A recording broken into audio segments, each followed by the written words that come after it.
Hello, book lovers. Do you love time travel novels? Well, if you do, this is a whammy. Are you sitting comfortably? Listen to the prologue of Rebecca and the Spiral Staircase. I've been here before, by the talented storyteller S.M. Davis. This is a truly unique treasure box of curiosity, time, and history, all connected to a valiant young woman named Rebecca. She is destined to uncover the eerie mysteries surrounding the manor house she's just moved into with her very traditional parents and her annoying younger brother, Tommy.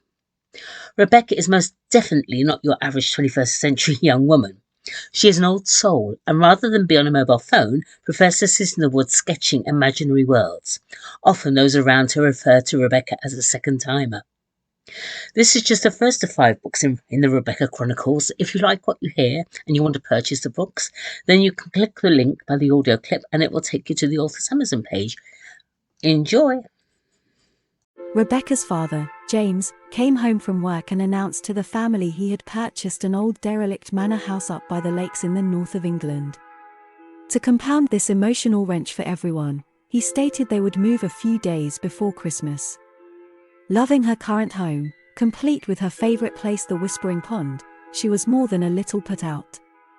Often, in the past, she'd escaped the frustration of her father's Victorian mindset towards the family, finding her solace by this little tree-lined pond at the end of their 2-acre garden.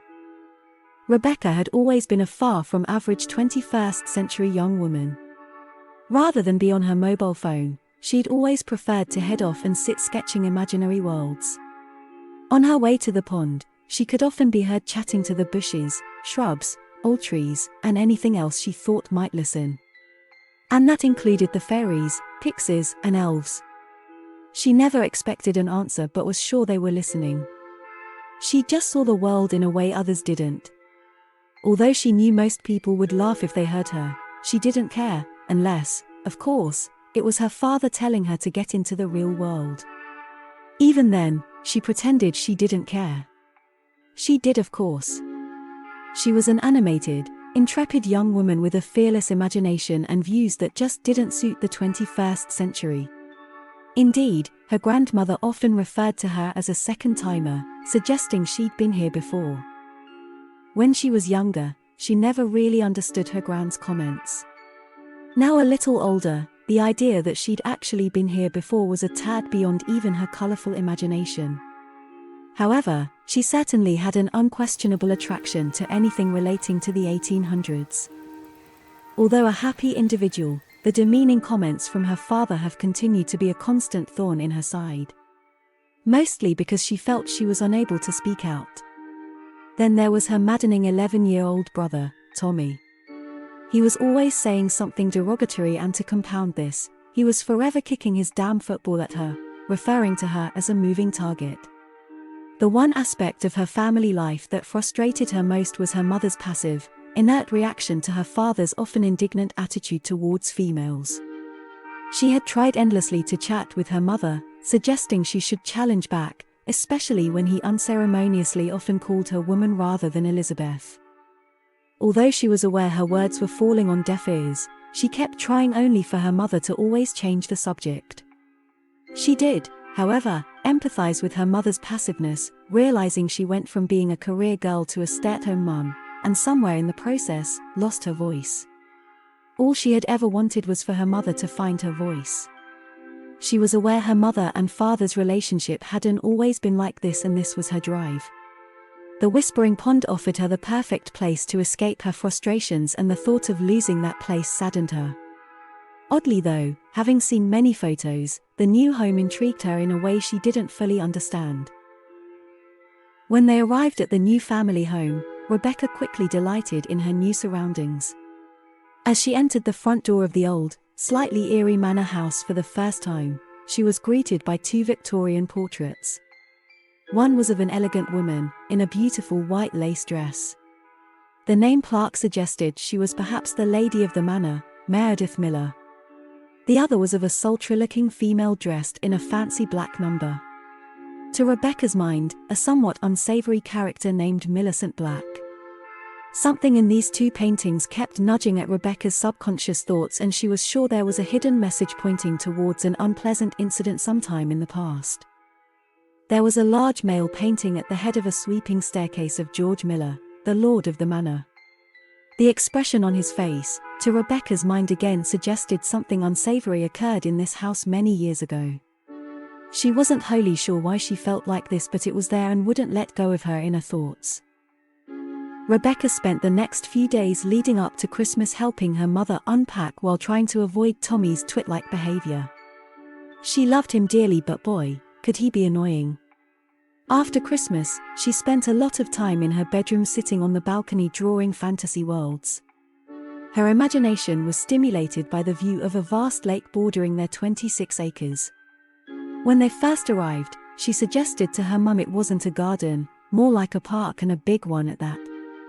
One day in early spring, again out on her bedroom balcony, enjoying the sun's early hints of warmer days to come, she spotted an odd-looking ramshackle building down by the water's edge. It was just poking its head out from behind a swathe of huge conifers. She narrowed her eyes, unsure why she hadn't seen it before. Following her intuition, as always, she decided to go and investigate. She didn't know why, but was sure this might be linked in some way to the old portraits and may offer another clue as to what happened here years before. On the way down to the lake, Rebecca, as was often the case, became distracted and headed off into a dense wooded area adjacent to the main house. To her delight, this wood was a mix of huge old oaks and ancient yew trees, intermingled with twisting willows and waist-high blackberry bramble. The delightful array of early spring buds stimulated Rebecca's mind and oddly added to the intrigue. It was February, yet there were flowers she'd normally associate with May. To her mind, it felt mysteriously abandoned and somehow out of sync with the rest of the world. As the wood neared the water, the tree line changed dramatically and was dominated by huge conifers, casting long spooky shadows. However, the eerie mood was eased somewhat by the charming smell of pine. Venturing further into the wood, she made her way along what to her mind was a path perhaps used many years before. Clambering over fallen branches and some scratchy twisting shoots of blackberry bramble, she came across a charming clearing. To one side was a mass of youthful willows dancing in the gentle breeze. On the opposite side of this area, which she quickly named the sprywood, was an ancient fallen oak. She didn't know why, but her gut was telling her this place was where she needed to be. It didn't hold the same charm as the Whispering Pond, instead was kind of edgy and oh so intriguing. She nodded, thinking, this place is special. Glancing across at this once proud oak tree and seeing the way the sun nestled upon its twisted branches, she decided it offered a perfect place to sit and enjoy Mother Nature at her best. Having brought a pad and pencil, as always, she decided to sit on the oak and do some sketching.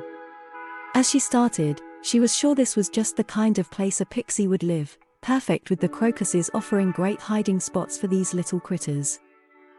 After a few minutes, she put her pad and pencil down, stood up and stretched her legs. Turning back, there was no sign of her pencil and reckoned she must have knocked it down as she stood up.